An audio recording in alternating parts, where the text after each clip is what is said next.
It is March 27, 2023. And if you can believe it, the Book of Mondays once again.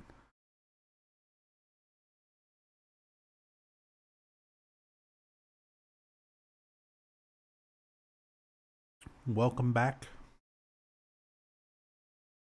to yet another Book of Mondays, where we are playing Silent Hill Book of Memories all the way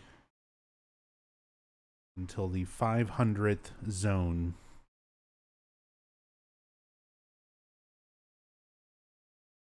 Tonight, Nub isn't stopping until 500. You heard it here first.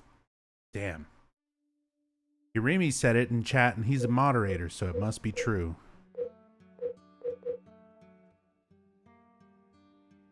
What's up, everybody? Hope you're all doing well. It's Monday. We're on zone 466 out of 500. I can't remember if I need to re-roll this or not. So let's just load it up and see what it is. And if it's shit, then we'll start off with re-rolling zones. Rushmore. Rushmore, welcome back. Thank you so much for the 37 months. Can't wait to see how much therapy you'll need after this mess. I'll get all the therapy that I need once this is all over by absolutely destroying my copy of Silent Hill Book of Memories. I think that'll be very therapeutic. Thank you. Thank you so much for the 37 months. Hope you're doing well. What's up, everyone? Hey, Remy. What's up, Yomi? Hey, Yami. 2023, and we got Book of Memories after D4. Yeah, Diablo 4, it's definitely not perfect, but it is... Nope, this is a 7-piece. We are not doing 7 pieces. Diablo 4 is definitely not perfect, but for a beta, I was enjoying it. It was definitely scratching the dungeon crawler itch. And it's nice just to see, a solid dungeon crawler be made and exist. Not perfect, not mind-blowing, but it's a fucking dungeon crawler. Competent Diablo game.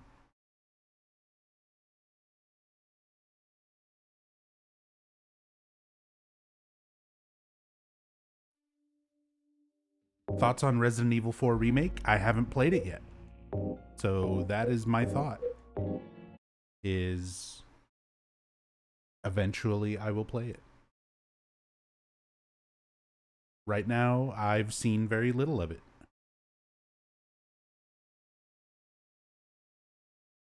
Hey, Gadius. Book of Memories is just hell, but in game form.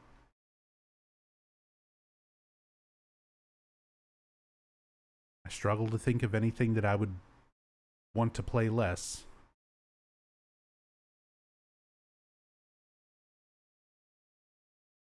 Hey, Cat Punch. Hey, Kibs. What's up, Dog Syrup?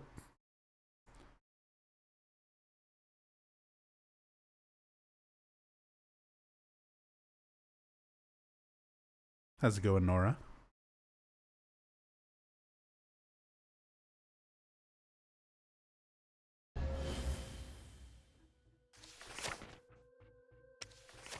Not broadcasts. Hey, Pythonicus. Hope you're doing well, dude.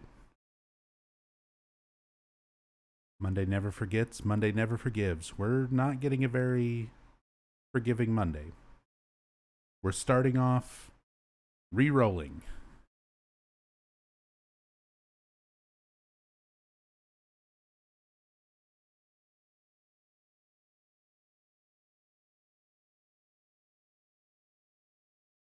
D4 outside of beta servers, not bad, except for the clusterfuck that was Melee hell for playing Melee.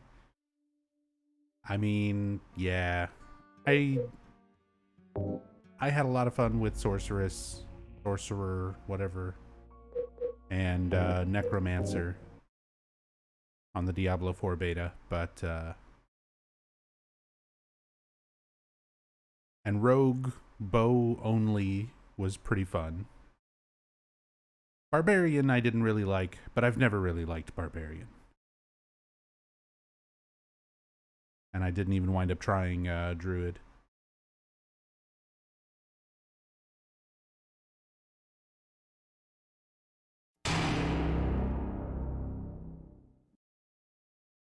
Hey, Pallet Tiger. I'm doing all right. Hope you had a nice weekend. Weekend has been pretty chill. My girlfriend had surgery this past week, so she's been recovering. So we've been just really taking it easy.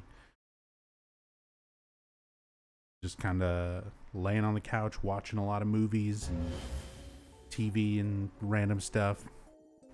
Trying to keep the cats from jumping on her has been like the hardest task. But otherwise, like, she's doing well, recovering very well. All right. We got a 5-piece.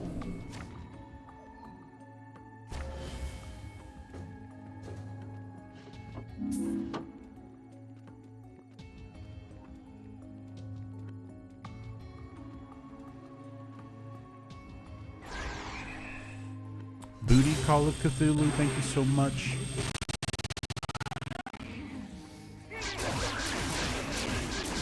Very much appreciate the 66 months.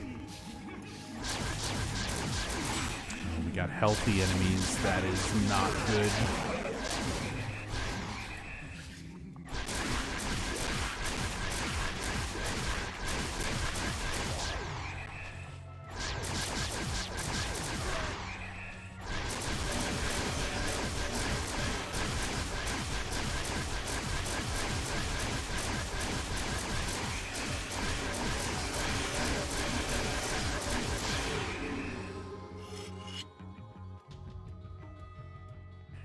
Ghost is still gonna come right back.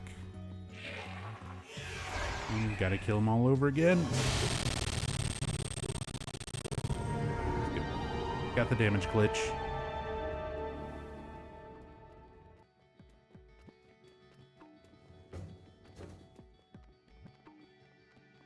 Hyper Beam. Hyper Viper Beam. Hey, Howard. Oh, you're cutting straight to business, I see. Spend those memories wisely now. Now don't you Thanks for your business. Thank you again so much for the 66 months. Booty Call of Cthulhu. Bar. I don't know if that was meant to be all you said with that resub, but it just says bar.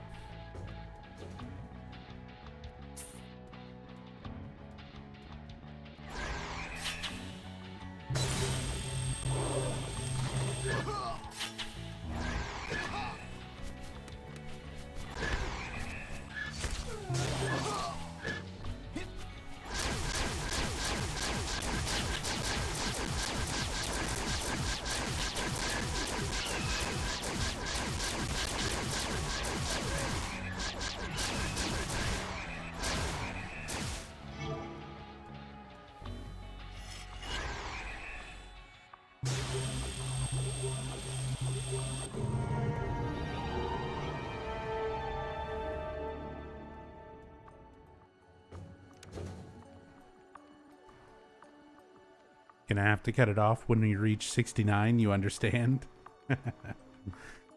That's completely understandable.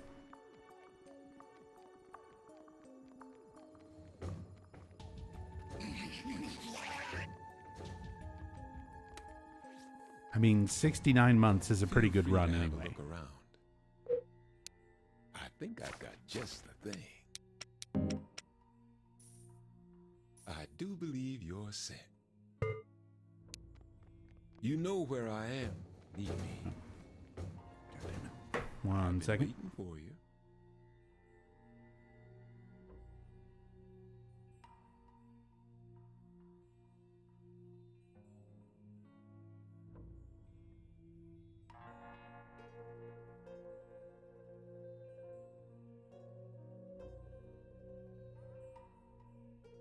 Take your time. I'll still be here. I'm taking my time. Hold on.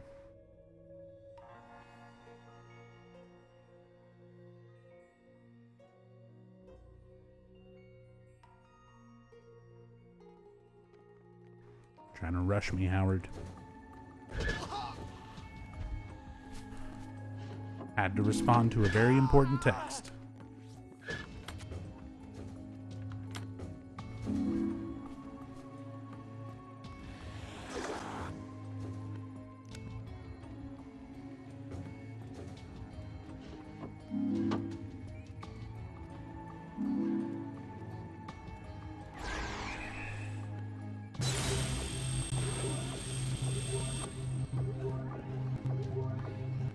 Explosive nurses. So basically, that was the Valtiel challenge thing.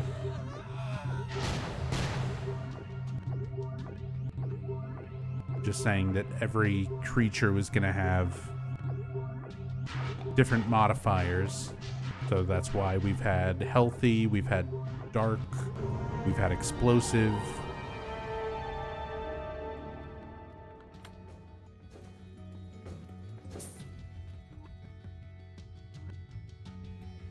Which can still potentially mean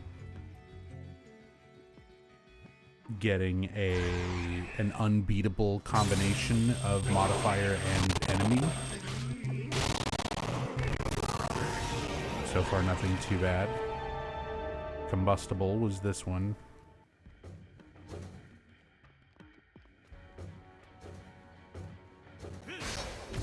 Hey, a butcher.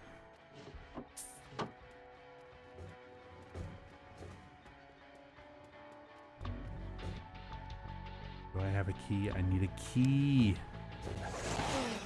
And I just insta-died to the fucking schism. Good shit. Have you seen the Bloober team comments about selling 10 million copies of Silent Hill 2 and being the future of horror gaming? I sure did, Pastry. I sure did.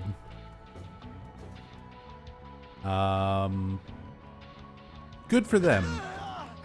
I'm glad Bloober team is feeling very optimistic and ambitious.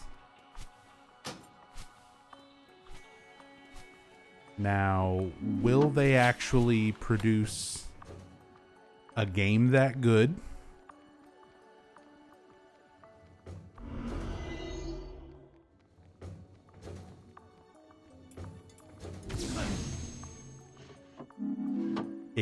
It could happen.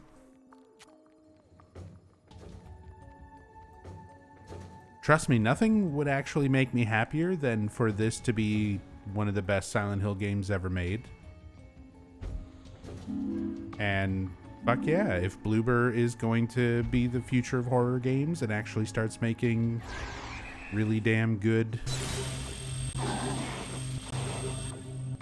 Silent Hill games and horror games in general, then shit. I'm down.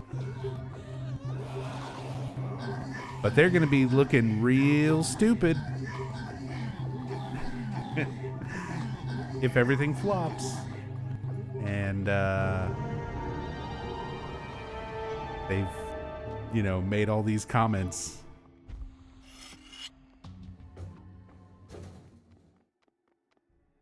It always reminds me of the Psycho Mantis room, the original Metal Gear Solid.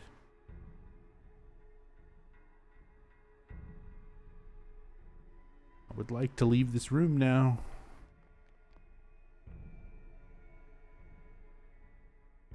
The future of horror is apparently the past. Yeah, because they've been using the same... Every Bloober Team game's been using the same gimmicks. the same style since like the first Layers of Fear. I leave.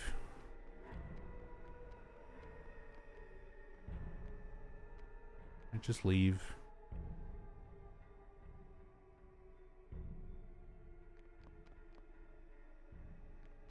Usually all of these rooms will let you out if you don't do anything for long enough. Jesus, that took forever. Okay.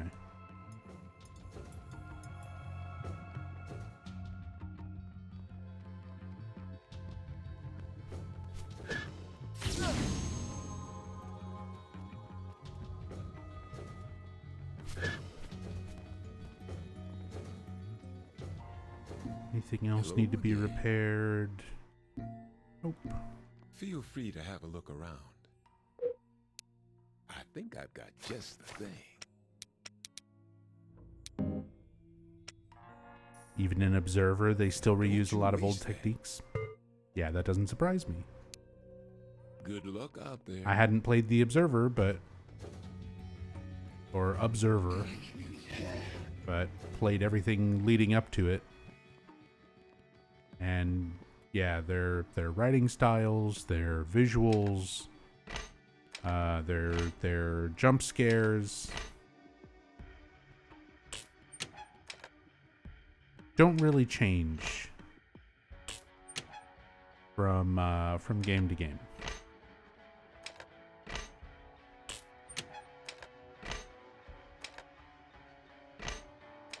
Like, they have the same style and same gimmicks and same things that they like to do.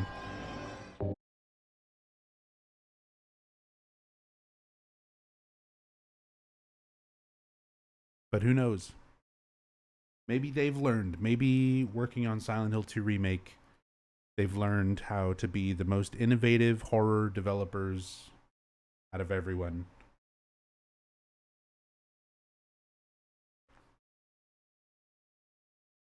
And they'll sell 10 million copies and be the future of horror gaming.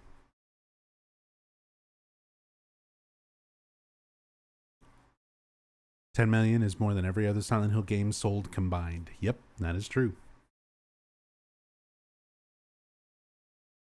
Silent Hill as a series overall, it's got, you know, obviously a very dedicated fan base and everything like that, but compared to like Resident Evil and a lot of other things, it didn't really sell that many copies comparatively.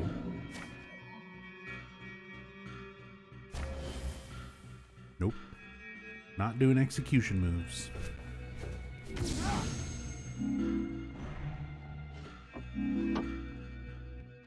But we got another 5-piece. That's something.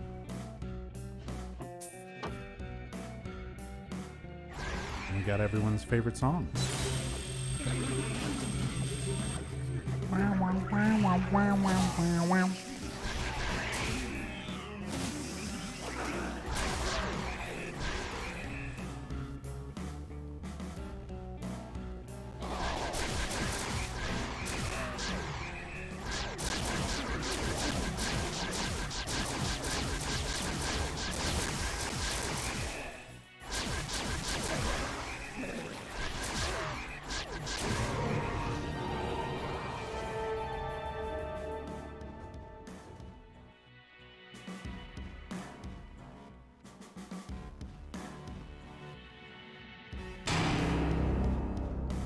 Yo, what's up, Acidic Reaver?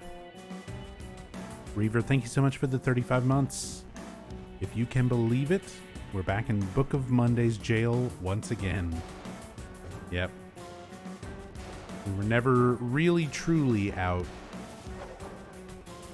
Oh, wow. Just murdered the shit out of me. Cool.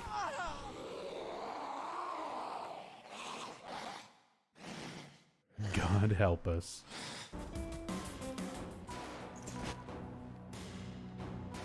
Book of Memories exists. There is no God. What are you talking about? But thank you for the 35 months.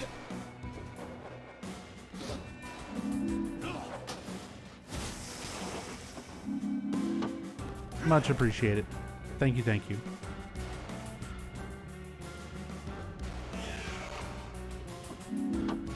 Hope you're doing well tonight, sir. Let's go ahead and take that.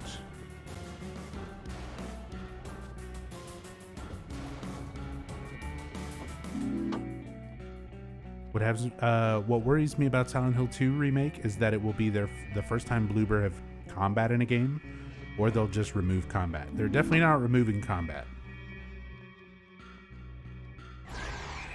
They've talked about working on it,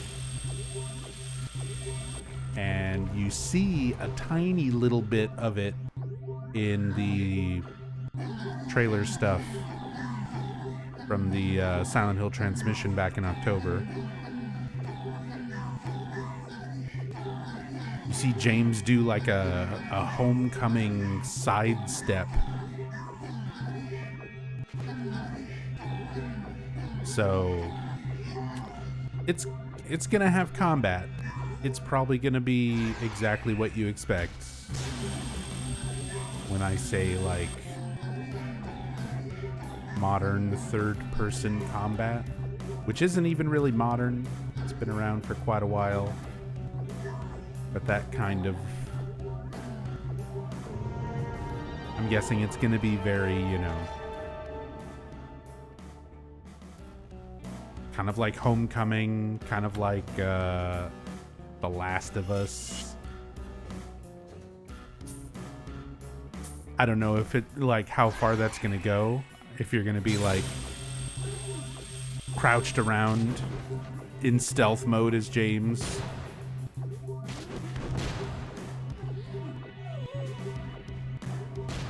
There's like there's this fan-made like meme footage that's been around actually for like years.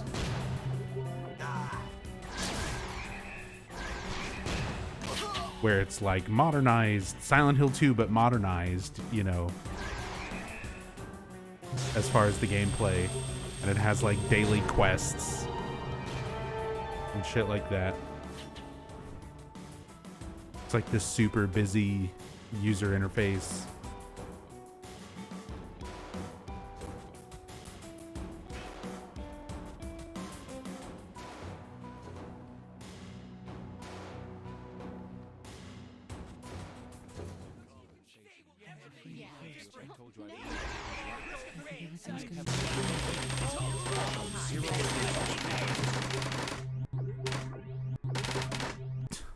That horrible like dust effect.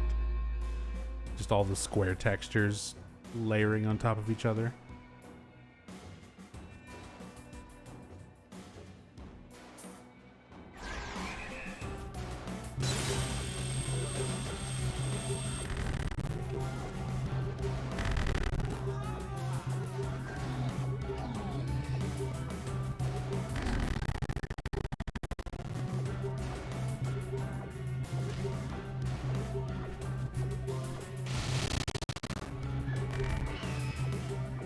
It probably won't be anything too unique, but at least enjoyable. Like The Last of Us, maybe minus stealth stuff. Might be fine, but more worried about certain plot things. Yeah, that's honestly what worries me more. I'm more worried about how they're gonna handle a lot of plot elements, especially sub characters. Like Angela, I'm very concerned about how they're going to handle Angela's plotline. As far as gameplay goes,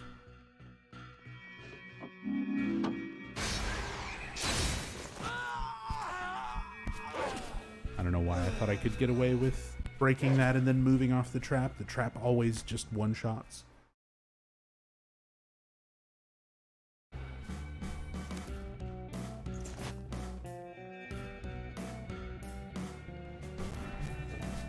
But yeah, I agree. I don't think it's going to be anything too crazy. I think the gameplay is just going to kind of be, you know, we know that it's going to be that third person over the shoulder kind of camera. If what we see from the little snippets of combat in the trailer and things like that from the Silent Hill transmission wind up following through all the way into the final version, you know, it's going to be kind of similar to Homecoming more than anything else. Probably smoother. Like, Homecoming did a lot of really weird stuff with its controls. I don't need you anymore. But it'll probably be like a little bit more active from a combat standpoint. I doubt it's going to be like Resident Evil 4, where it's going to be full on like action-y, but yeah. We'll see. What can I do for you? I can buy it for a decent price. We will see.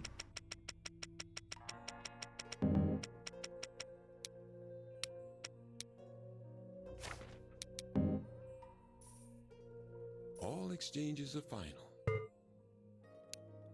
See you again. Hey, what's up, Giovanni? We are currently on 467. 467 out of 500.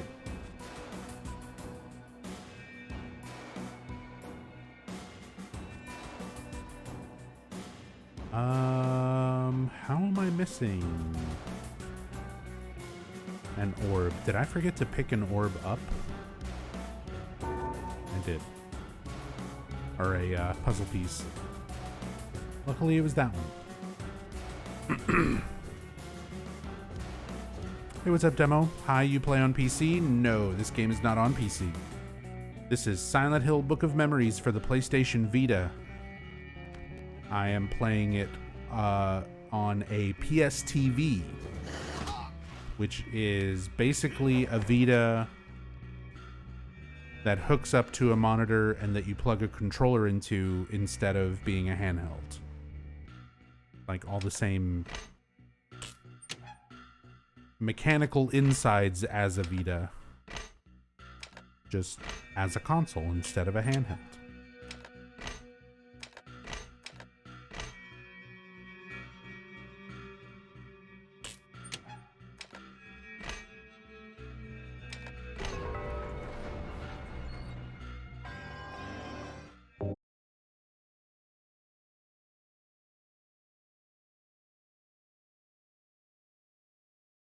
Why'd they have to go cancel Silent Hills? Because Kojima was spending too much of their money. Because he wanted to make really big budget cinematic games and hire all sorts of recognizable celebrities to be in them. And Konami said this would never be successful enough to warrant the amount of time and budget that goes into making it. And they warned him about it. And he didn't care and continued doing his own thing anyway, so they fired him. And since he was the one who was going to be working on Silent Hills, once there's no Kojima, there's no Silent Hills. The end. There's an emulator version of this game? No. Emulation for the Vita is not very good so far. So far, this is not emulatable. You'll have to play it on a Vita or on a PSTV that's been software modded.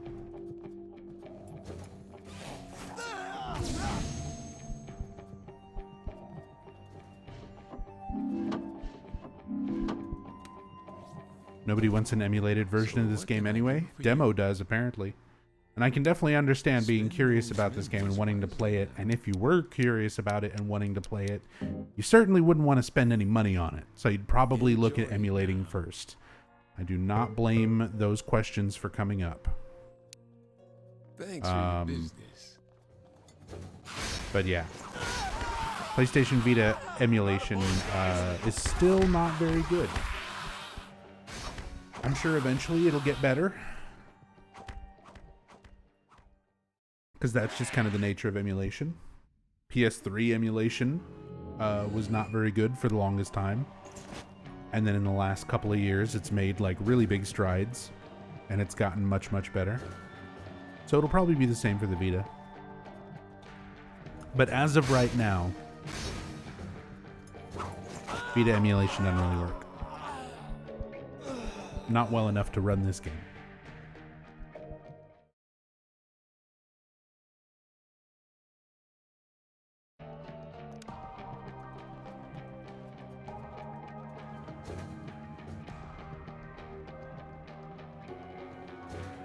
Hey, Grimmy.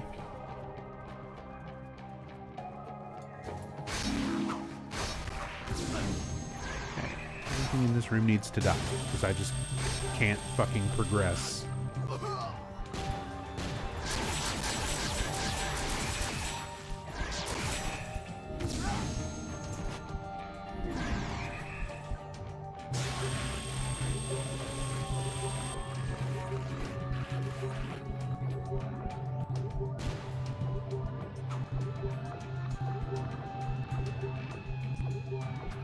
Damn, I'm beat.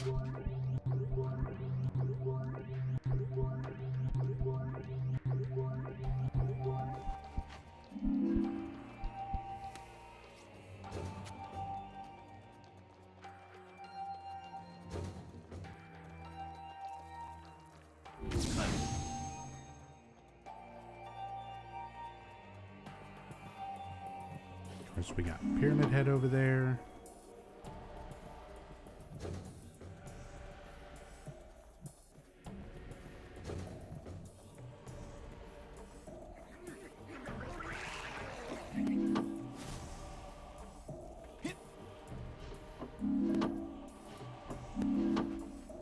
You're fine to vent, Grimmy. I'm sorry you had a rough time.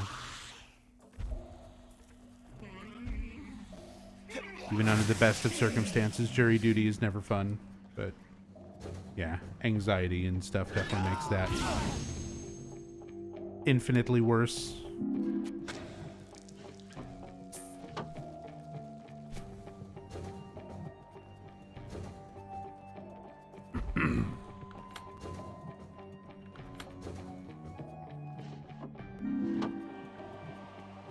I bet this game would, by sheer hellish energy alone, overheat any computer trying to play it. I don't know.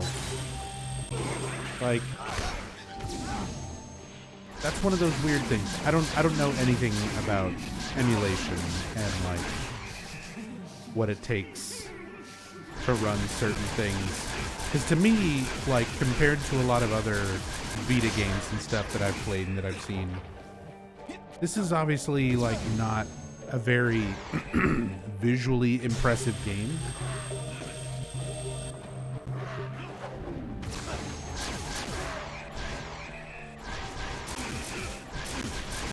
So you would think if Vita emulation ever did get to the point where it's, like, running games and stuff, that this would be, like, one of the easier ones. But I bet it's probably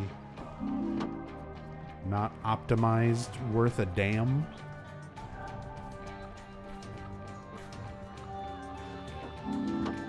Because I'm sure a lot more goes into it than just how the visuals particularly look.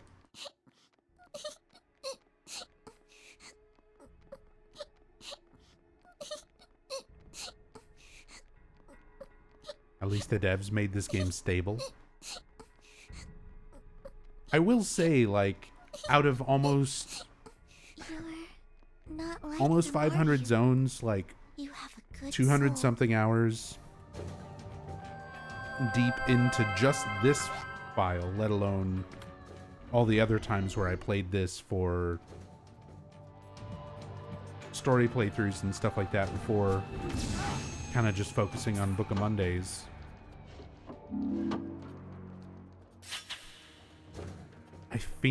I feel like this game's only crashed, like straight up stopped working, give me an error code.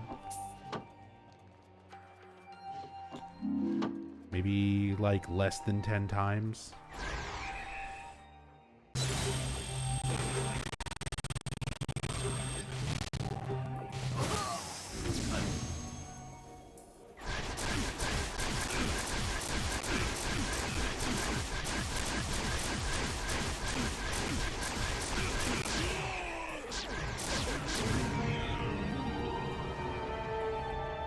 It's pretty rare for the game to just straight up stop working.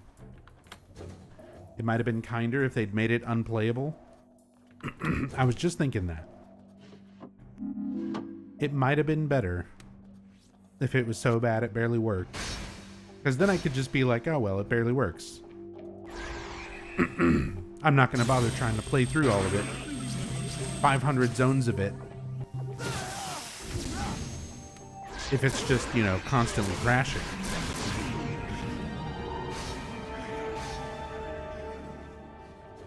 But no, that part of the game actually had to be stable. Relatively stable.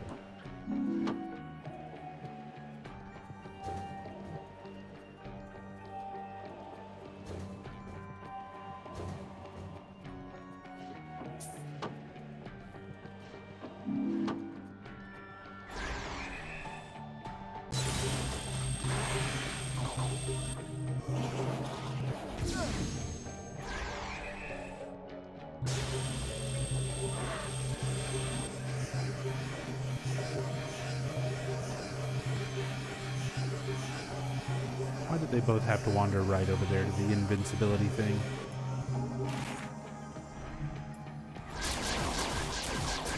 At least I was able to get to it.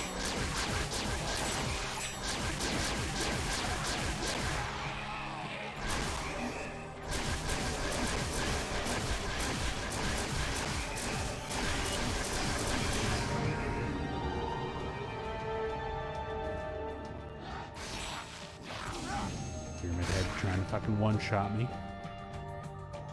Useless weapon room.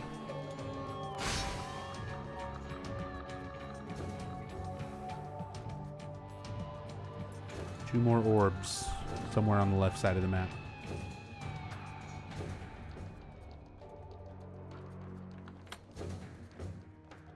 Hold on. It's just exit. That is just exit.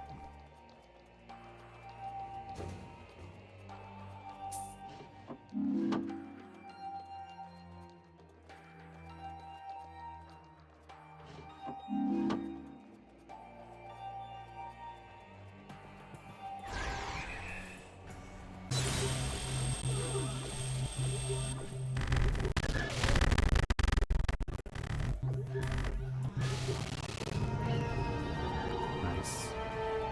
Hyper Viper Beam.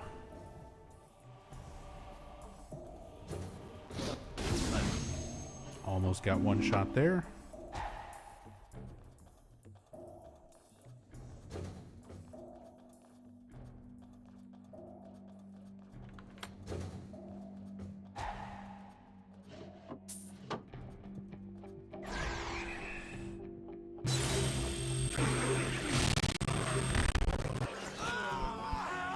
Of course. It only takes one thing in the room, even if I'm absolutely lasering down everything else like a fraction of a second. One fucking butcher standing in the corner of the room. Oh, you're dead.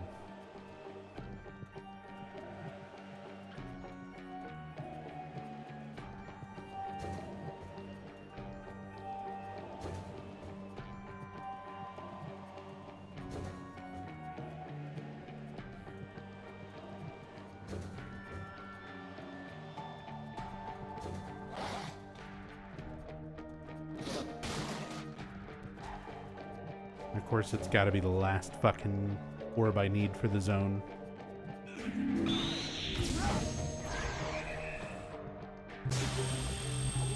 Oh, it's a disarming butcher.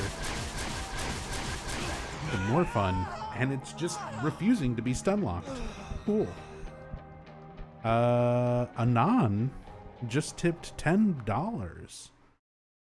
$10 tip from Anonymous. Thank you so much. Says, hey Nub, I was watching your Book of Monday playlist on YouTube. I just started following around last September.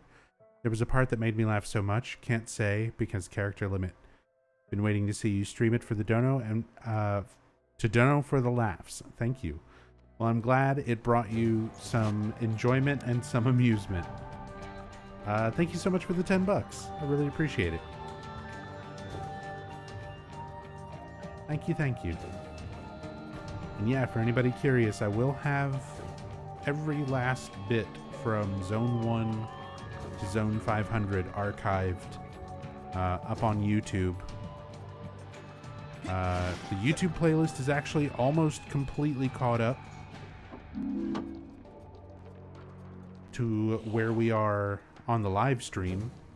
I think episode 46 or 47 just went live.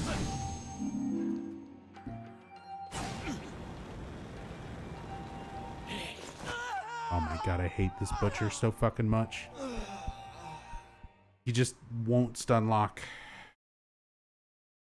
And anything he does is just gonna one-shot kill.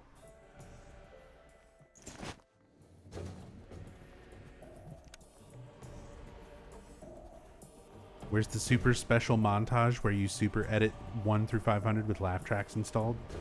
I am not gonna edit.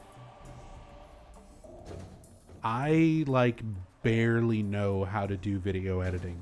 Like, the absolute bare minimum for trimming down streams and stuff like that. Let alone going through, like, 200 something hours. Like, on top of playing the game for that long, then going through that much footage to edit something together. It's a miracle that it's even being archived.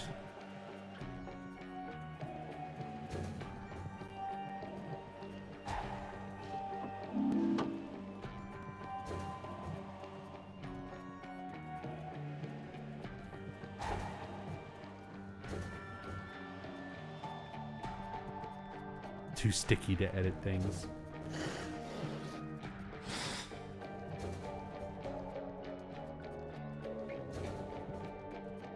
But as of right now, there's no plans. If at some point I can afford to hire an editor and pay them a fair enough amount of money to go through 200 plus hours worth of Book of Memories footage or like a silly highlight video, then sure.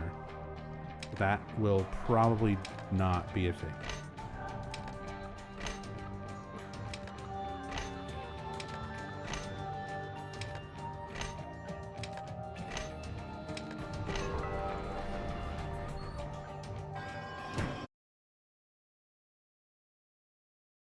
Fire Guardian time, baby.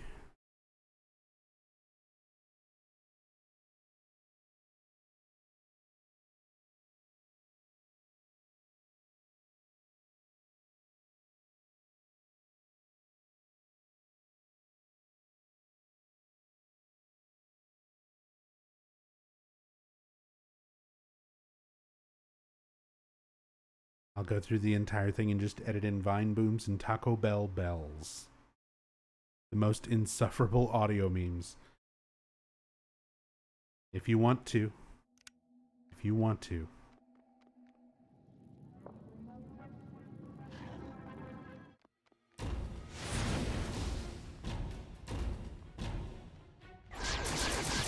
And then you suddenly get Dropboxed several terabytes worth of Book of Memories video footage to sift through.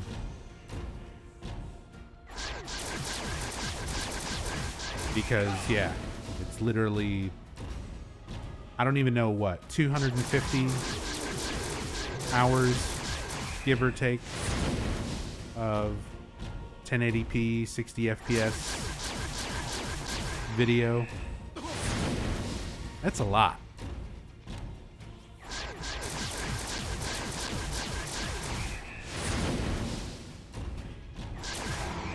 That's one of the first things, like I mentioned, trying to learn how to do video editing. That's one of the first things that I had to figure out. When I'm editing like my old streams and stuff, and it's from like a 25-hour long marathon, and I just have a 25-hour long, you know, unbroken VOD. Okay, we've made it. We made it to 469. And Anon with another $10 tip. Anon, thank you so much for another $10. Same Anon who was watching the Book of Mondays playlist and had a part that made you laugh. It was the part where you were playing a zone for like 2 hours and needed a save spot, but only had one key and 2 pathways. Chat chose the wrong path, and then you died because 2 boogeymen were chasing you the whole time. I felt so bad, but laughed so hard. That's what it's all about. It's complete torture to me. It's so frustrating when it happens, but if you can look back on it, if somebody can watch back on those frustrating moments and get like a laugh, then that's well worth it. So, thank you again so much for another dono. Another $10 for $20 total. Thank you. Thank you, thank you. And just being somebody who laughed and enjoyed Book of Memories.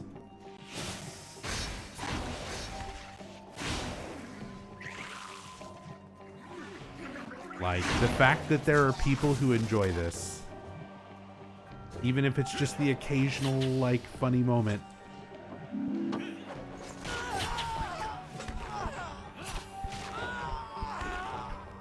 If it's making somebody laugh or somebody's day a little bit brighter, then it's worth it. Thank you, thank you.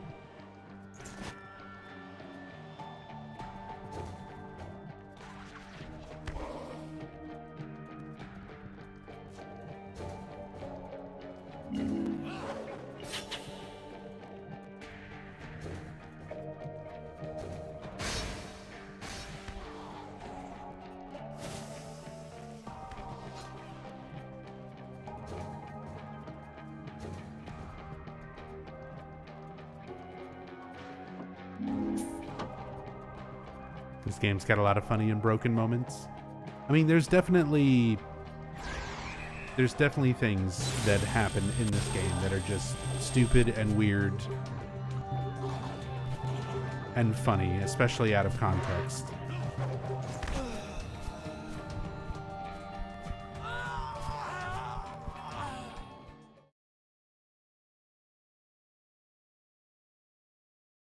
And then there's me grinding away for 200 something hours at this game that I hate. Getting one shot by a butcher for like who knows how many times.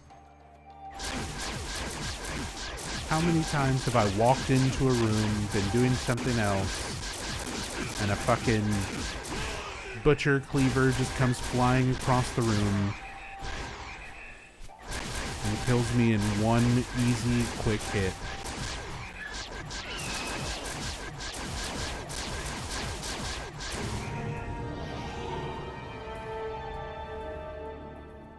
Remember for the first, like, 80 zones when that wasn't a one-shot kill?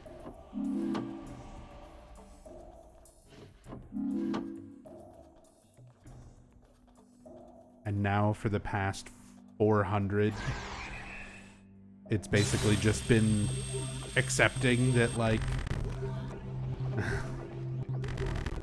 99% of things in this game just kill you in one hit now.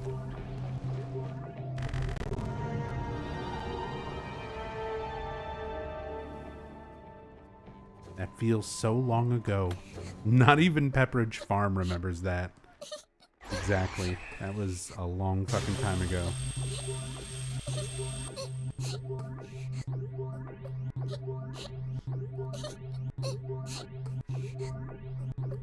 Don't worry, she's gonna say that I'm a good person. You're not like them, are you? You have a good soul. I have a good soul. All I did was laser her face.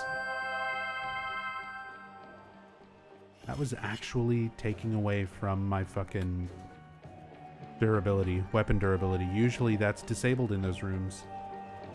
It's garbage.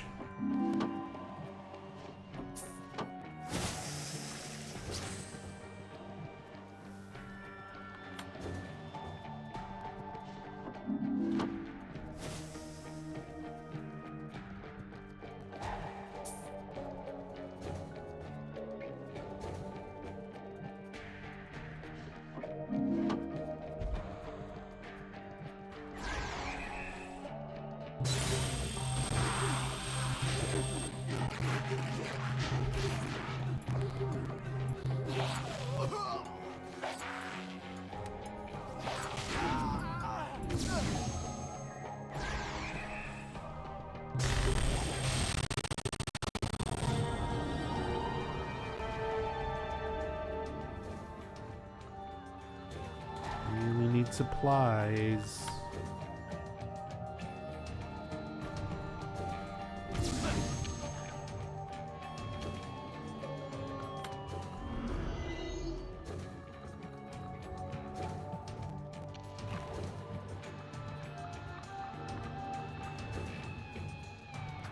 Got your girlfriend to play Diablo 4 with you. She's never played a Diablo game, so this was her first. How was she enjoying it? Because, like, Rachel seemed like she was enjoying it. And she's played a lot more Diablo 3 than I have. There's a lot of things that were in Diablo 4 in the beta where I wasn't super familiar with it.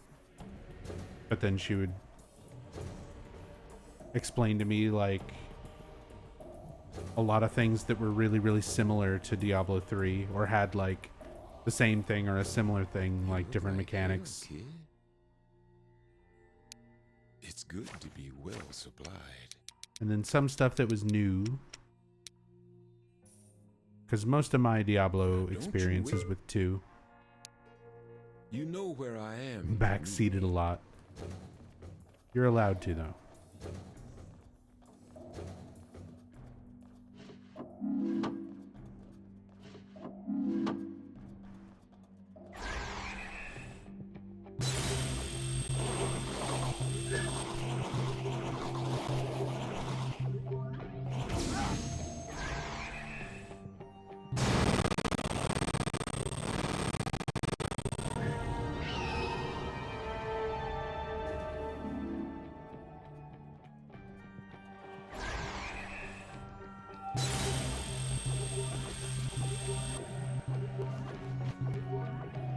Oh yeah, you ran into the butcher in the beta, like, super early on.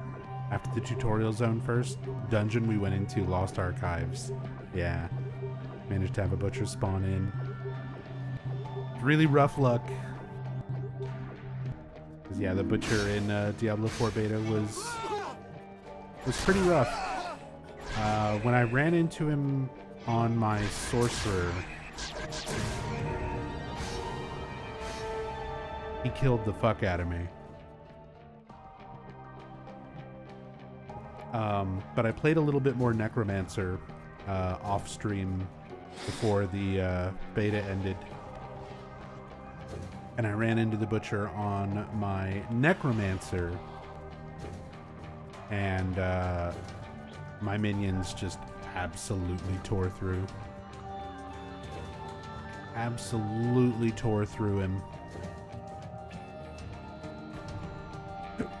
Like, because of the build that I had, I essentially wasn't really taking damage, or I was at least healing quickly while I was taking damage.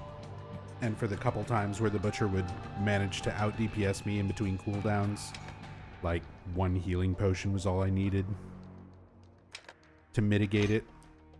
Meanwhile, minions are sitting there just, like, going absolute apeshit. So I had all my skeletons going on it, including, like, mage skeletons and everything like that.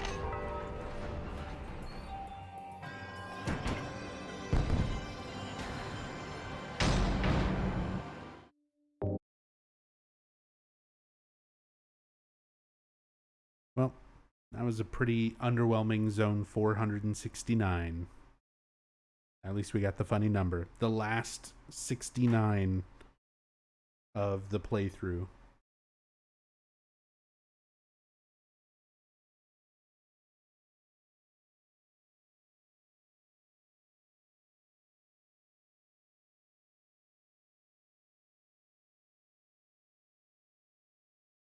Time for Zone 470.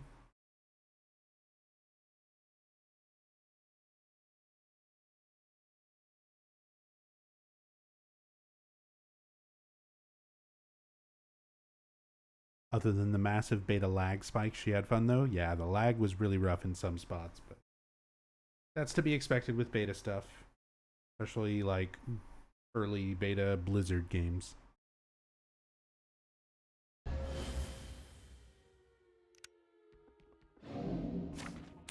Nope. No 7-piece.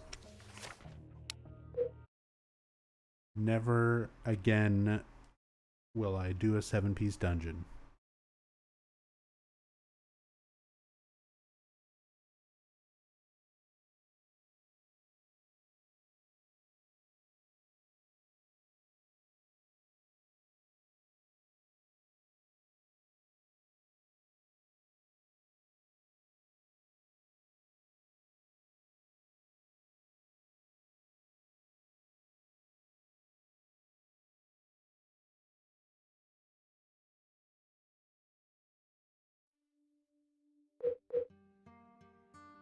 Laughed your ass off because girlfriend got butchered first.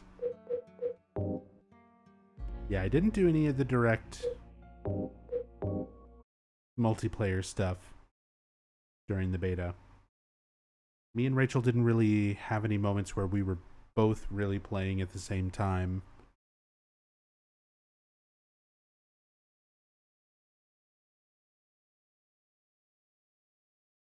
So we just kind of had our own little solo adventures.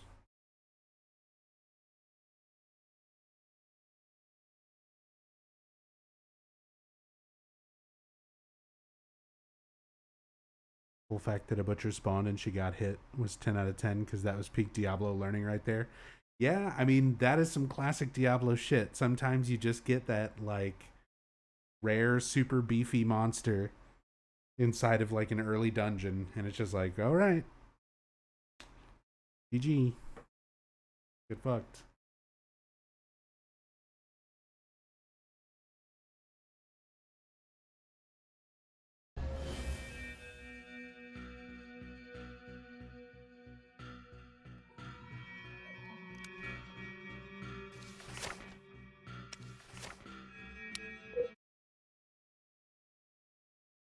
Just re-rolling. Trying to get something other than a 7-piece dungeon for 470.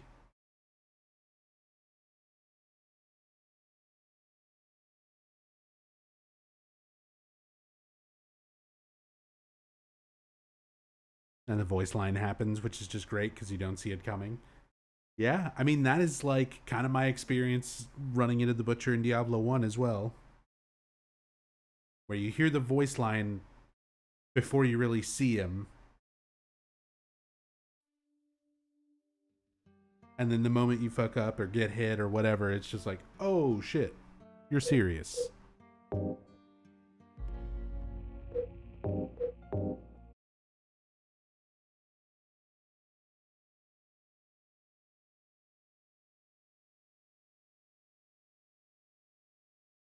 See, those are the kinds of things, those are the kinds of experiences you can get. It's funny too, because like, as much as like I complain about this game, having a good comparison straight down to the name literally being the exact same. This game has a butcher, Diablo has a butcher. They're both supposed to be like intimidating, scary enemies where it's like very satisfying when you kill one because they're like very tough, especially early on. But in this game, like, everything scales well and above your character level cap. This time we got a 5-piece zone. So it doesn't matter if you're completely leveled up and decked out, like, that's the thing, is you can have that situation in Diablo where you run into the butcher, you get your ass kicked, and then you get some new gear and you level up and you get some new skills, and you come back and you fight him and you're like, yeah, I feel progression, satisfaction in leveling up my character and going through dungeons and getting new things. This game, you never have that satisfactory like element.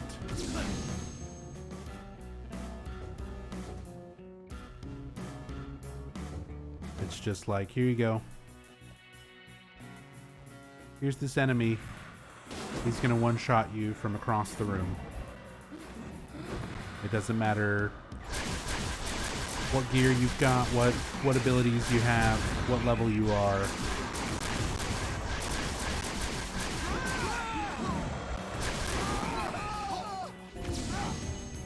Chill out, fucking nurses.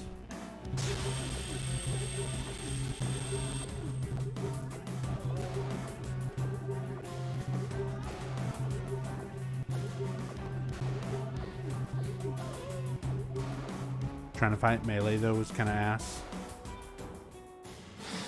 Yeah, I heard it was especially bad. God damn it, dude. And then I just get one shot by the schism. But I've never really been a fan of like straight up melee in Diablo games anyway, so I only barely messed around with Barbarian a little bit during the beta. Got up to like level 16 or something.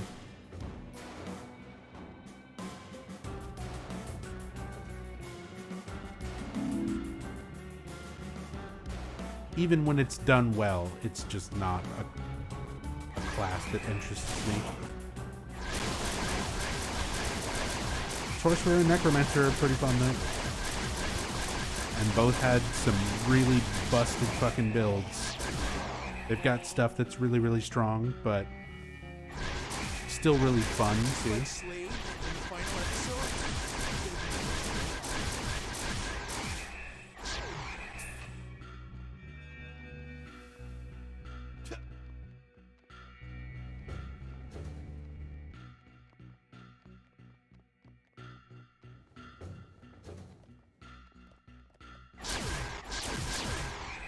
And hey, I mean, I guess while we're comparing dungeon crawlers and talking about melee, fighting melee being shit, melee kind of sucks in this game too. That's why I'm always using lasers or flamethrowers.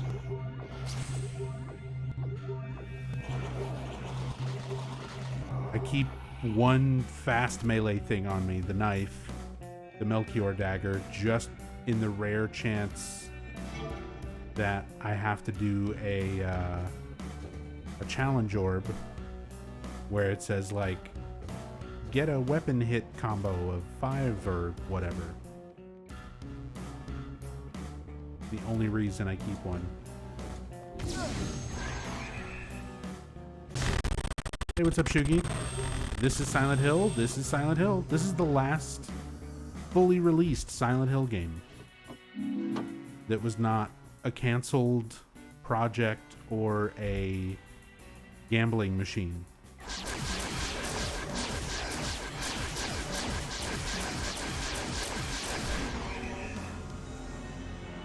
This is Silent Hill Book of Memories. It's a dungeon crawler RPG for the PlayStation Vita. It came out back in 2012 or 2013. And it's awful. Straight up doo-doo. But it is real. This is a real thing.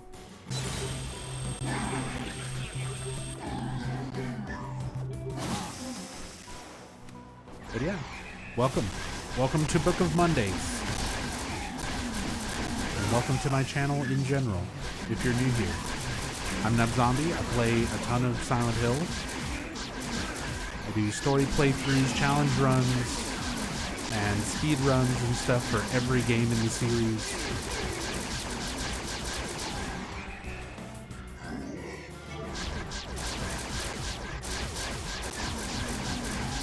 Which is why I am making myself play this. You're here somewhere, aren't you? I've got At least it looks like fun. It's just not. like the others. This is 200 something hours deep into playing every single one of this game's levels. The levels are called zones, and it procedurally generates 500 up to 500 zones. And I'm currently on zone 470 out of 500. This is the most mind-numbing, imbalanced, gameplay for anything that I've probably ever played.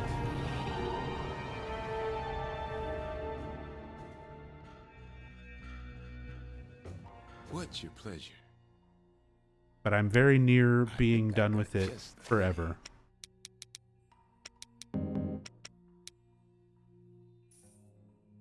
Thank you kindly. Thanks for your Imbalanced business. against the players, yes.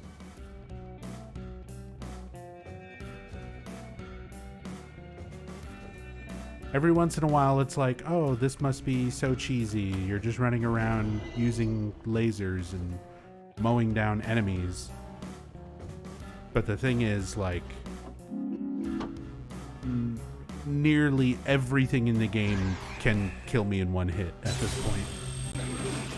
So it's like, you have to use the most cheesy broken shit, and even then, stuff will just ignore it and hit you and kill you in one shot or two hits if you're lucky. Yeah, it's pretty awful.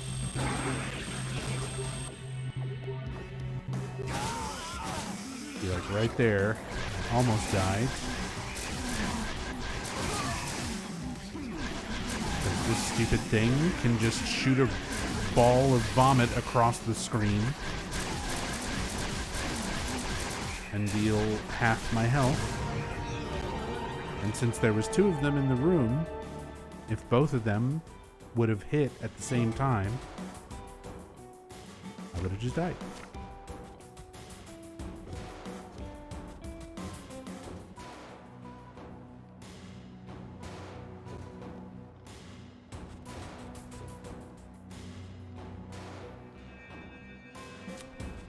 No, are you kidding me? The exit's behind a locked door and I don't have the key.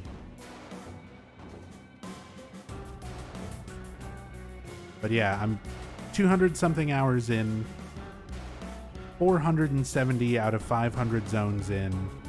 Every zone is exactly like this.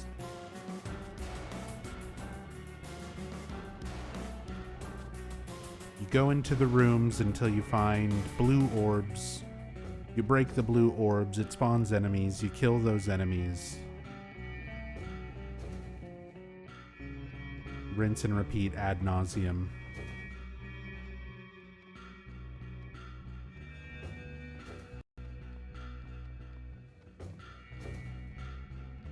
And the only thing that really impedes your progress is this.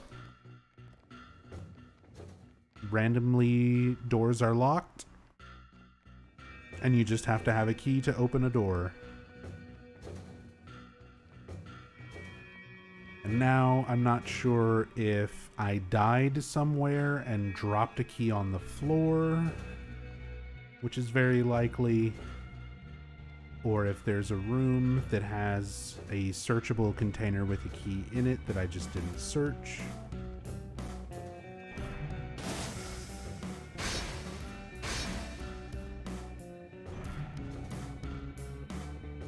What happens when Zone 500 is beaten? Like, in terms of what does the game do? Like, what does it give you or anything like that? Literally nothing. We get some expanded artwork behind the zone select screen. Take your time. There's plenty of it. It's good to be well supplied. Now don't you wait until next time. Where is this fucking key?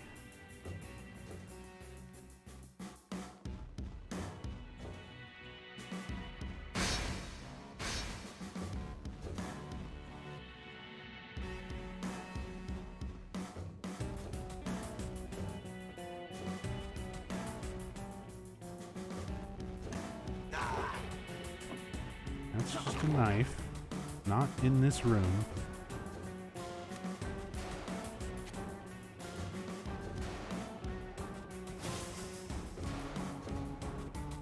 Not in that room. Either of those rooms.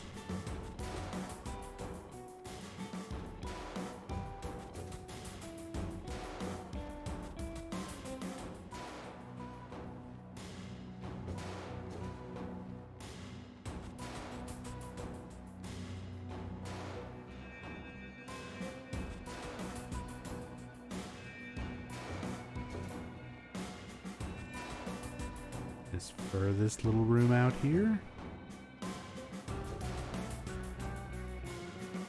No, it's not here.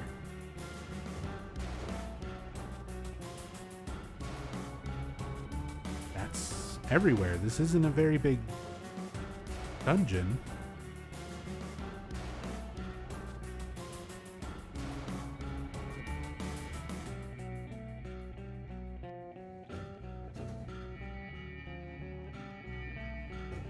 Is it actually bugged out? I guess I'll just clear everything else as far as enemies, but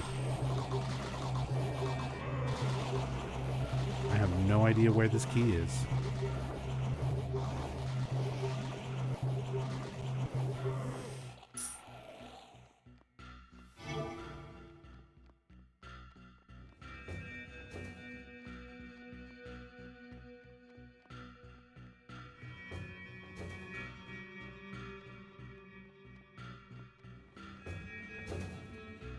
Here's the entrance. Not in the first room. Not in the second room. I just checked this side, so it's not in either of those.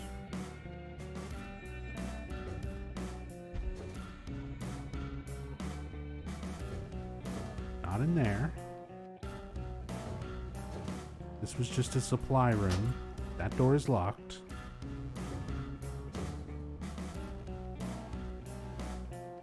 There's some enemies in this room.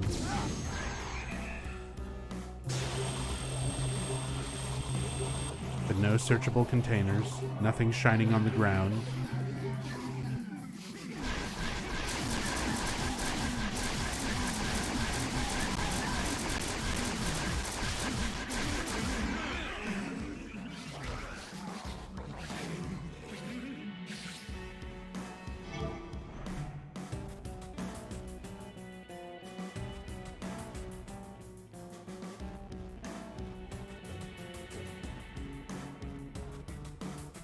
No searchable containers or anything on the ground in there.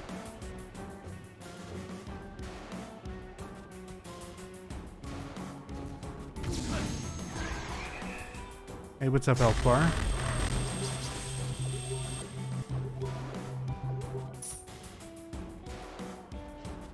Oh my god. Okay. There was just another searchable container in that room that I somehow wasn't seeing. And there's our egg. Great, a shovel. You keep it.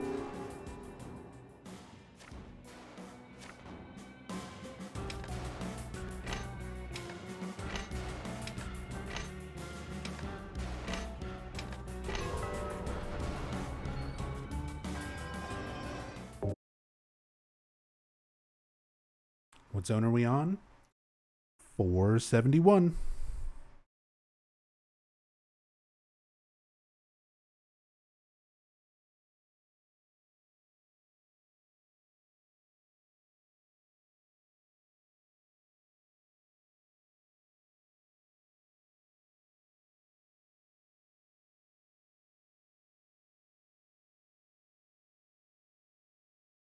Less than 30.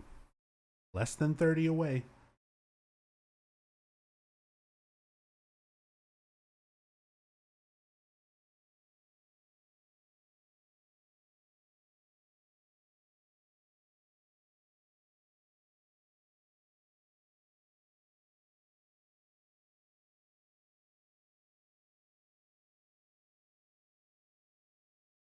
Any day now.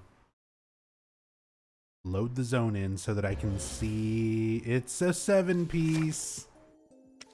So after all that, we're just gonna re-roll it.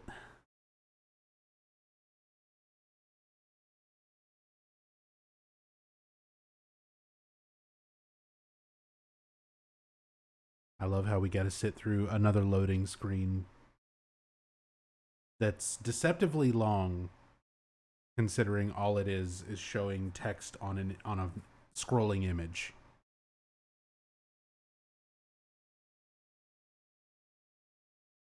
Like all of this loading time. Well, I guess it's got to load the room. I forget that it takes you back to here, so it's loading the whole bedroom with all this other shit going on instead of just this.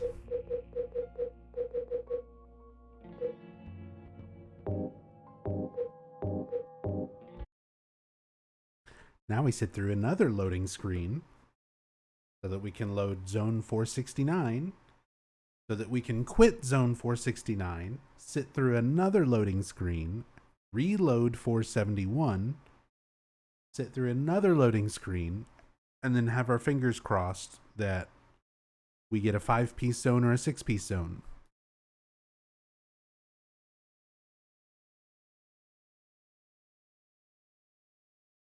The 7-piece zones are just not worth it. They're just not worth it at this stage. They're too dang big. There's too many possibilities of getting an unbeatable combination of room challenge and monster and modifier. And it just takes too long to get through.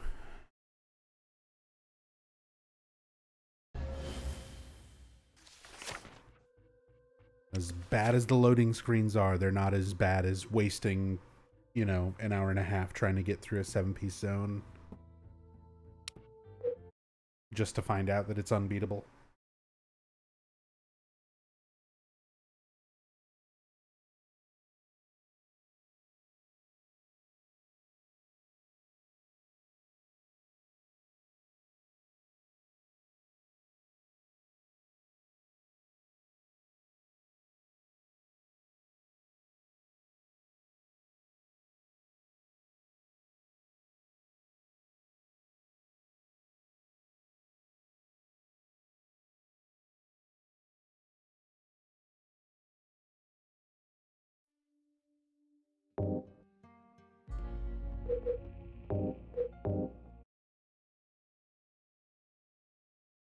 Come on, Katie. Don't let me down, Katie. 5-piece zone. Nice and easy 5-piece zone.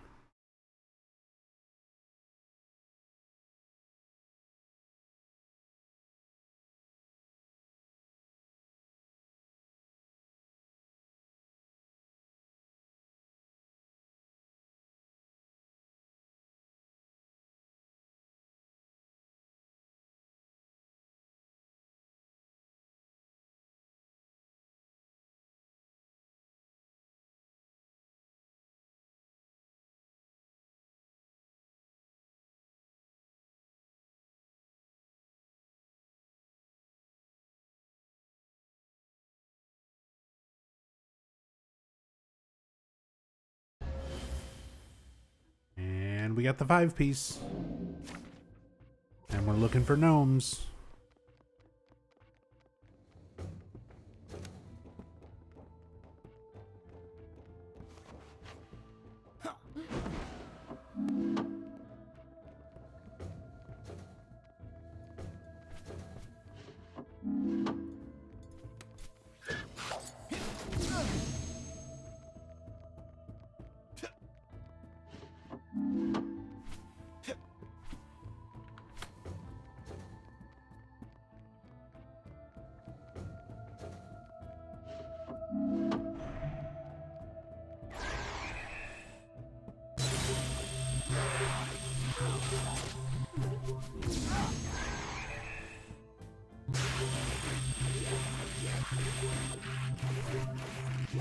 And we got corrosive enemies.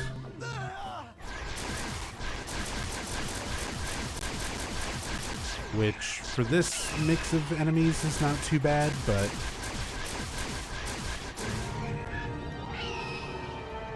If you get something corrosive that's also like healthy or bloated, or on a boss enemy like Butcher or Boogeyman,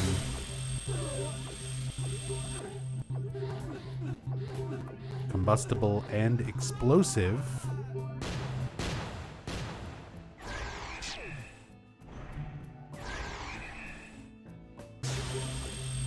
again, not a terrible combo.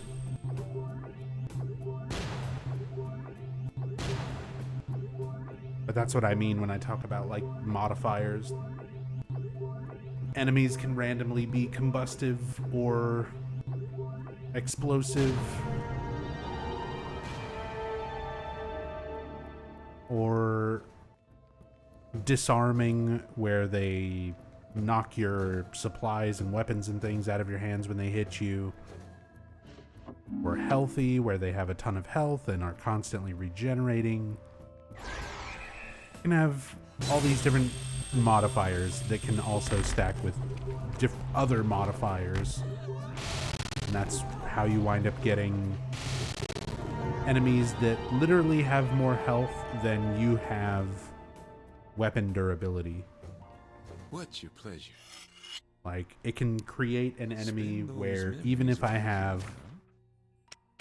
max toolkits and a full backpack full of fresh, Enjoy it. unused weapons, Extra gear burning a hole in your pocket. that I would literally go through all of my weapons and all of my toolkits All exchanges. before being able to kill that enemy. Thank you. Do come. Because that's just a thing. Just to further prove how completely unbalanced this game is.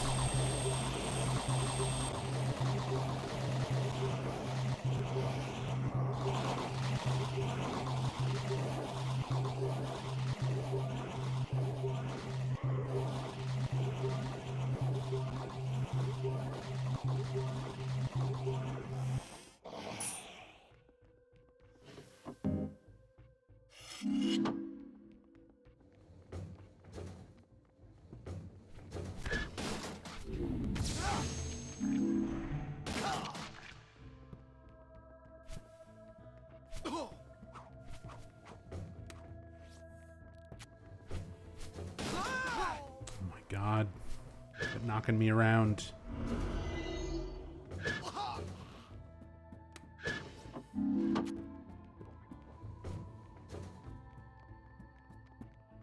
Even the weaker enemies, you know, the stuff that doesn't quite kill you in one hit, just taking stray random hits from these things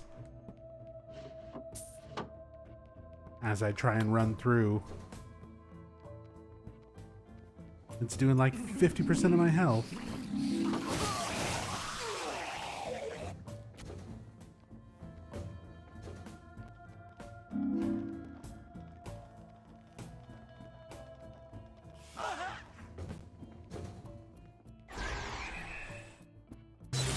Hey, Chaos Joe.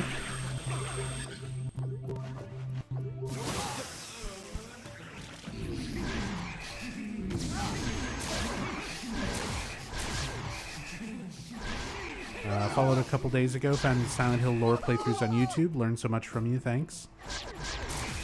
Well, thank you for coming by and catching the live stream. I'm glad you enjoy the videos.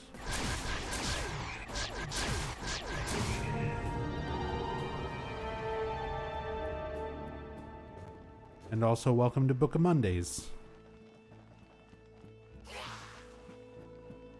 where we're not quite as informative so much as we are angry that this game exists. But at least I'm almost done playing it.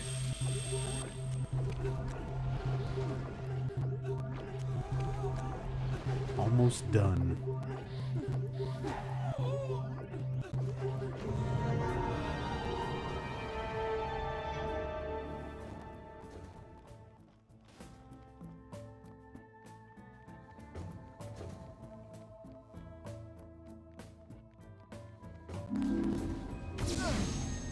Mission complete.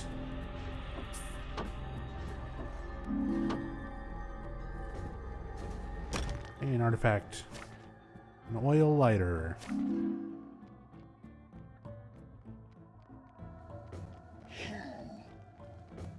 At least something to sell.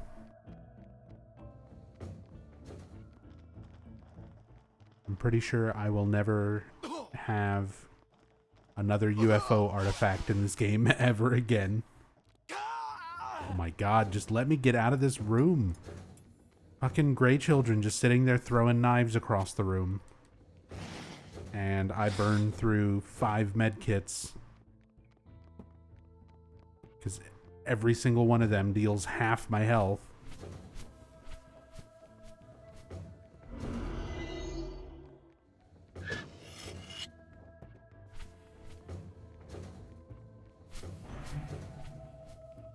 God, and there's a raw shock.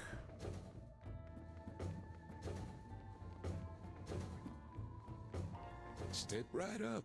We've got just about everything. Thank Might you. have to kill it before I Do can come again. deal with Howard.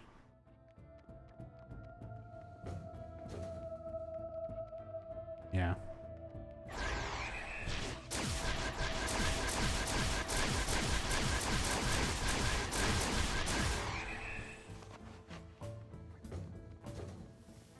If I wouldn't have waited and killed that, Like hell, kid.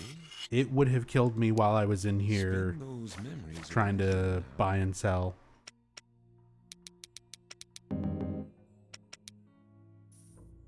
I do believe you. Let's see what you got. I'll give you a fair price. Gotta love it when games have merchants and stores and things, and the game doesn't pause.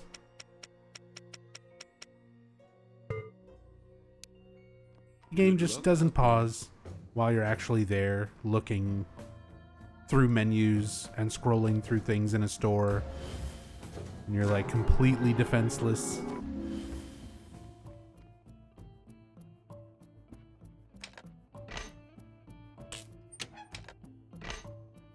And stuff can just wander into the room and kill you.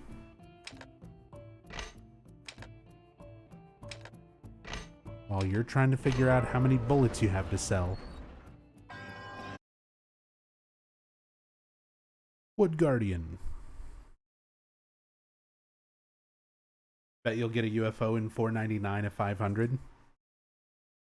That'd be a nice little cherry on top if we get a UFO right before the end. I don't think it's going to happen, though.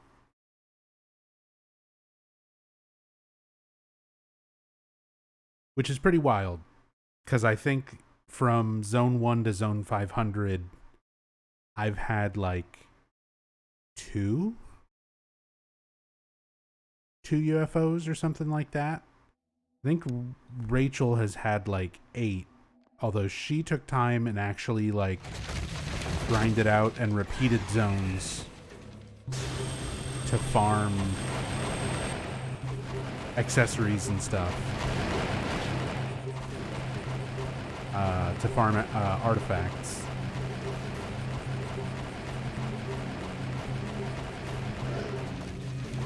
Because yeah, I think she's had like 7 or 8 UFOs or more.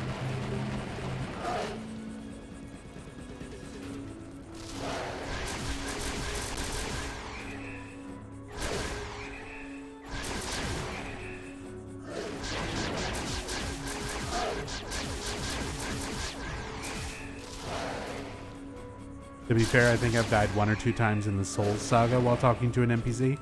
I mean, it definitely happens in other games. It's not like it's exclusive to this game.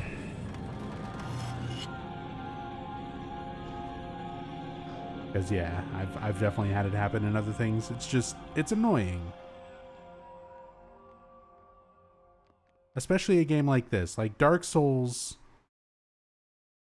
straight up tells you, you know, or at the very least, you have to learn very quickly that even when you open up your menu, your like equipment and items and stuff, the game is not paused. Like things are still going. There is no pause, really. In this game, there kind of is. When you're multiplayer, there's no pause. But when you're single player, opening up the actual book pauses, and opening up containers when you're searching for, and you find like med kits and keys and wrenches and whatever, the game pauses. So they show that like in certain menus, usually when stuff is open like that, the game pauses. Not when you're talking to Howard, though. When you're talking to Howard, the game doesn't pause. So while you're scrolling through stuff in the items, weapons, selling stuff, you know, doing all that stuff, you're just standing there. So if you're being chased by a Rorschach or a boogeyman, they can just walk in there and kill you while you're in the menus. Hey, we got another 5-piece. Got another 5-piece.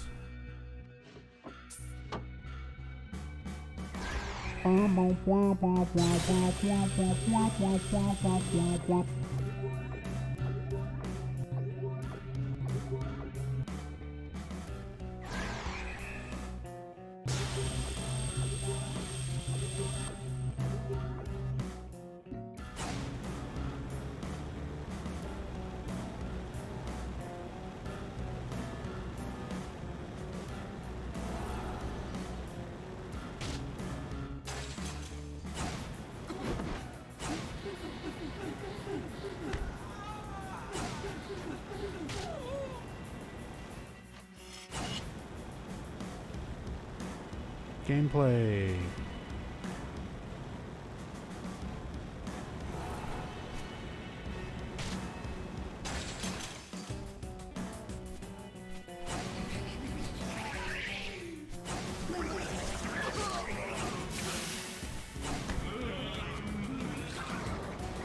You know, this is one of those things, I was thinking about this a lot this past couple, you know, like 2 weekends, where I've been playing the Diablo 4 beta, and I keep thinking to myself about, like, you know, oh, these enemies are just HP sinks, and that kind of thing happens in Diablo 2, and I'm like, why is that not such a problem in Diablo where it is here? And here, it's like, okay, I hold down one button.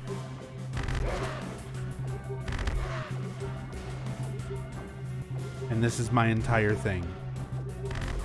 In Diablo, it might be a similar type of repetitive gameplay loop.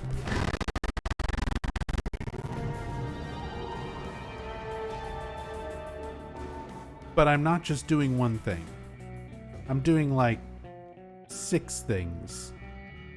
I'm doing like a regular attack so that I can build up, you know, mana or resource, you know, energy, whatever.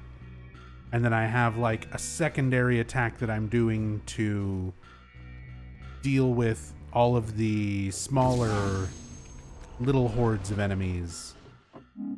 And then I have a different attack that I'm doing to debuff the larger enemies. And then I have another ability that I'm doing to specifically do damage to the larger things. And then I have defensive things where I'm dodging out of the way and, you know, I'm using teleport to set myself up in a better position, and then I get bonuses and buffs from doing that. Like, even if you're going into every dungeon and approaching everything with the same skill set, and you find yourself doing that in games like Diablo, where you're like, okay, here comes a wave of enemies. You know, my frost shield goes up. You know, you start using this particular ability, you sort of fall into your cycle of like abilities and attacks and things that you're going to use. With this, like, it never gets that complicated. It's literally just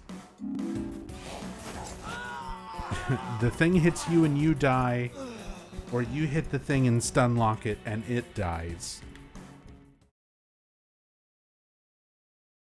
And you're just essentially pressing and holding one button or mashing one button and never really thinking about it beyond that.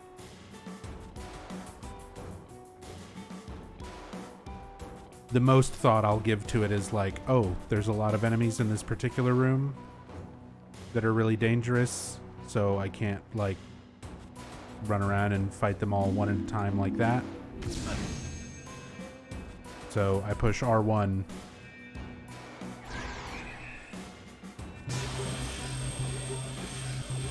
so that everything freezes, so I can just one at a time.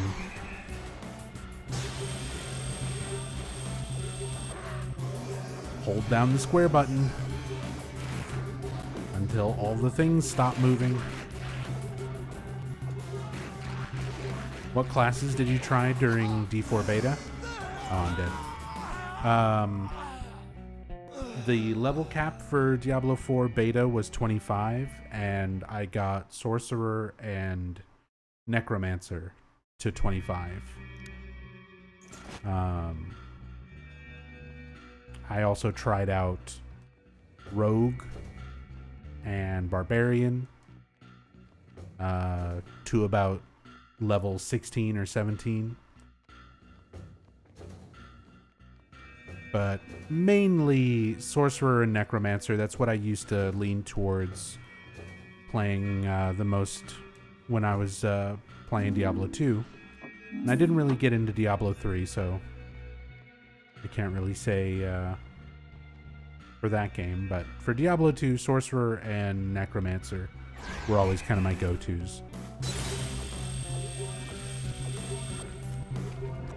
And they were pretty fun. They were pretty fun for Diablo 4 beta.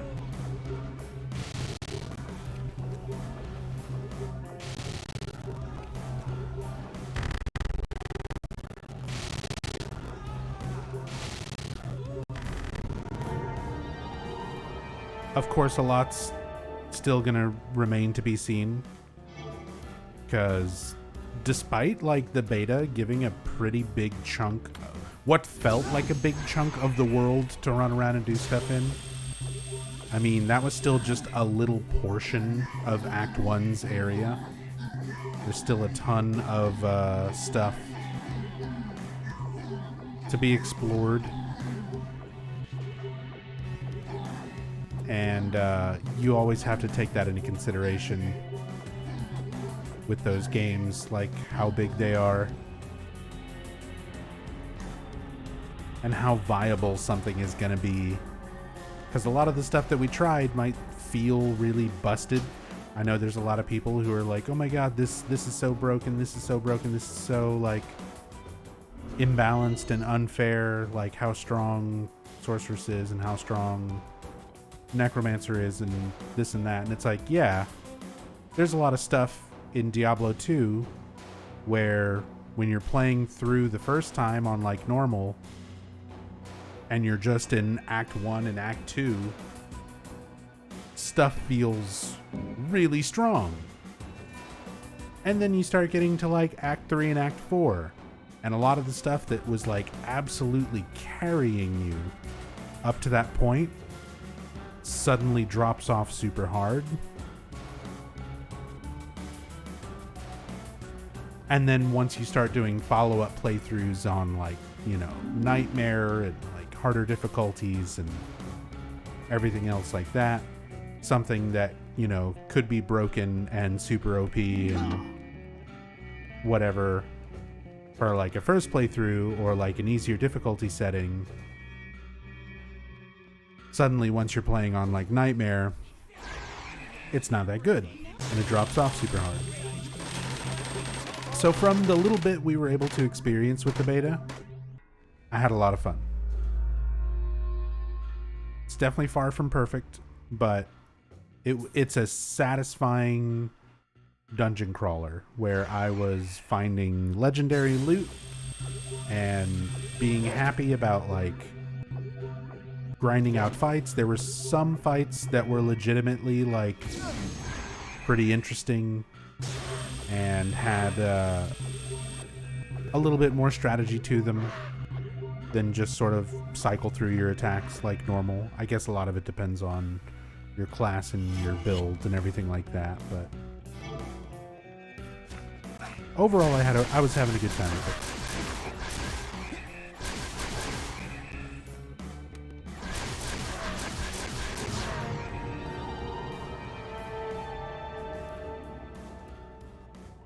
Looking for anything specific? It's good to be well supplied. We only saw 25 levels, half the tree, and we haven't even touched the Paragon tree. Yeah, exactly. So that is one thing, is I feel like the game Diablo 4 is going to be at the very least pretty massive in terms of what you're capable of doing with skill trees and builds for each class, and all the Paragon stuff, all the additional difficulty settings. Yeah.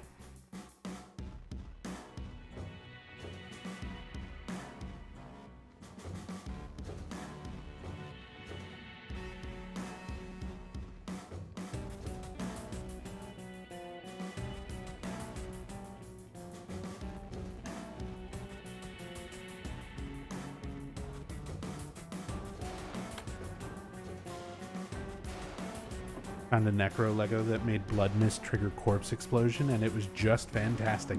Yeah, there's some really interesting combinations when it came to the legendaries, and the fact that you can sort of mix and match them, break them down into the aspects or whatever it was called, so that you can kind of piece together a lot of different legendaries and things that you find to kind of min-max. That satisfying min-max, I think, is a big part of dungeon crawlers, like, to a certain degree. Even if you're not going for something that is specifically, you know, busted, being able to do what you want to do and, like, figure out the most efficient way of doing it is always what needs to be a satisfying element in Diablo games and dungeon crawler RPG types like that.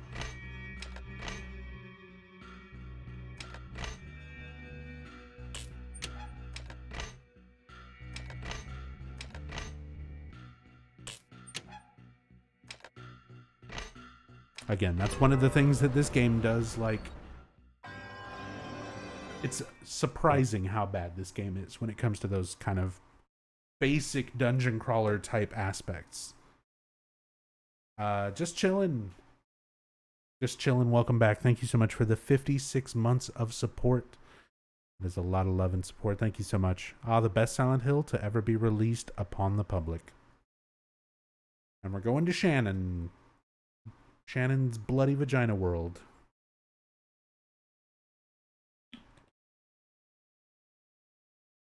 Thank you for the 56 months.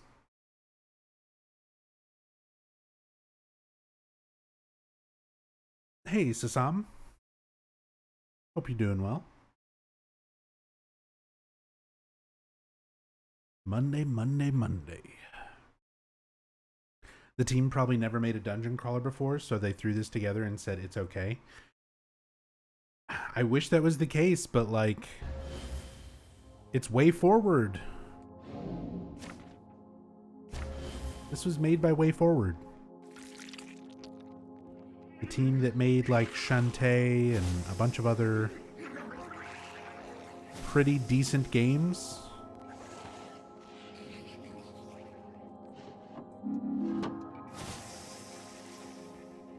Even if you've never made a dungeon crawler before, just playing another dungeon crawler would let you realize, like,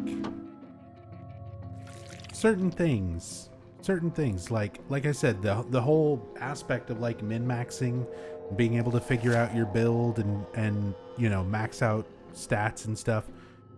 I have the best weapons in the game. I'm at the highest possible level, like level 70 is the max level cap for your player character. I have every possible stat enhancement I can have. I have all the best artifacts in the game, all specifically slotted to each individual stat, and it makes literally zero difference. Having all of the best everything you can have in the game has zero impact. Like, if I took every single artifact off, I would still just run around and get one-shot by all the same things that one-shot me now. Like, the amount of damage that I do is not significant enough of a change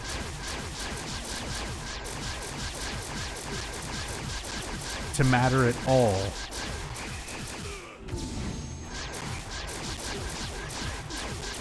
If you have artifacts on or not.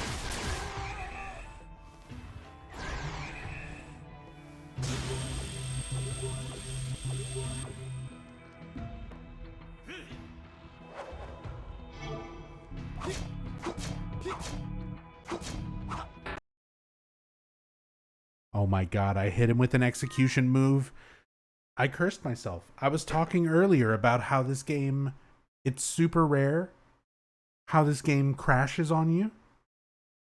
I mentioned how I've had this game crash on me less than 10 times during this stream.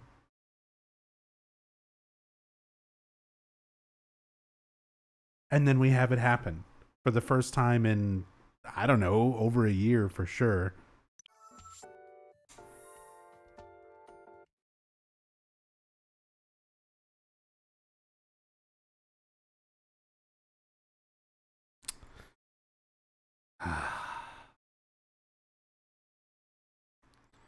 We need to report this problem to, I'll take a screenshot and I'll tweet it at Tom Hewlett and Adam Tierney. Don't worry, I'll let them know.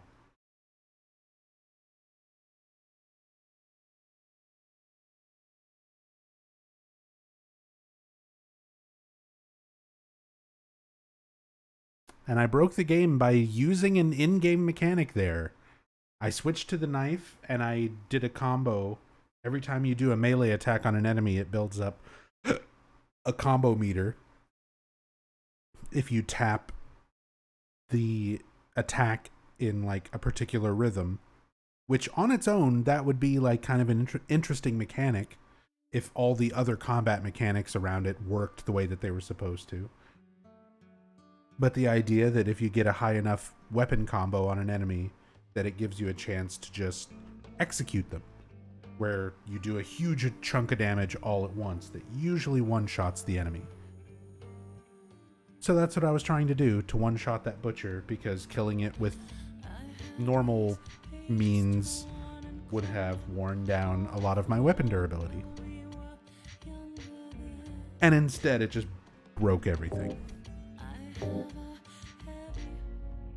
It just broke everything and crashed the game. I think I'm just going to leave it there. That's almost 2 hours of Book of Mondays. That's an episode in the banks.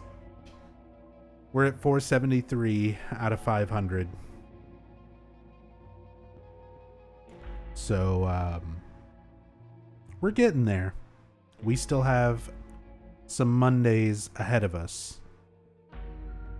But very soon, a day in the not too distant future, I will be done with this game. We are so close to 500. But that's going to be it for me for right now. But thanks you guys for coming by, chilling, hanging out, keeping me company while I slowly lose my remaining bits of sanity.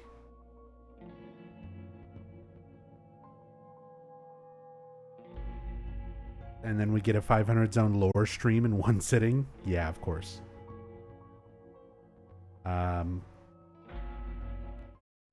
But yeah, thanks you guys.